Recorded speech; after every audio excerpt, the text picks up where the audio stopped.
నాతో విశిష్టం పశ్యామి, భర్త కన్నా గొప్పవాడు నాకు కనబడలేదమ్మా సీతమ్మ. ఎందుకని? అన్నగారు ఉన్నాడు, మంచి భర్త రావాలని నోము చేయిస్తాడు, వ్రతం చేయిస్తాడు, పువ్వులు అట్టుకొస్తాడు, పసుపు పట్టుకొస్తాడు, కుంకం పట్టుకొస్తాడు, గాజులు అట్టుకొస్తాడు, అక్షతలు అట్టుకొస్తాడు, పురోహితుడిని తీసుకొస్తాడు. తండ్రి ఏవో నోములు వ్రతాలు చేయిస్తాడు. మిగిలిన బంధువులు ఏవో ఉపకారాలు చేస్తారు. భర్త ఆమె జీవితానికి గొప్ప శాంతినిచ్చాడు. అంతేకాదు, ఆమెకి పరిపూర్ణత, మాతృత్వం భర్త గారి వలన పొందింది. అమ్మా అని పిలిపించుకుంది. ఆయనకి భార్య అయింది.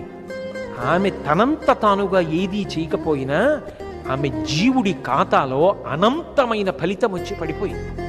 ఆయన చేస్తున్నదంతా, ఆయన తపస్సు, ఆయన జ్ఞానము, ఆయన సాధన, ఆయన ఉత్తమ కర్మలు అన్నీ సగం పనిచేసుకుంది. ఎవరిచ్చారమ్మా? తండ్రి ఇచ్చాడా?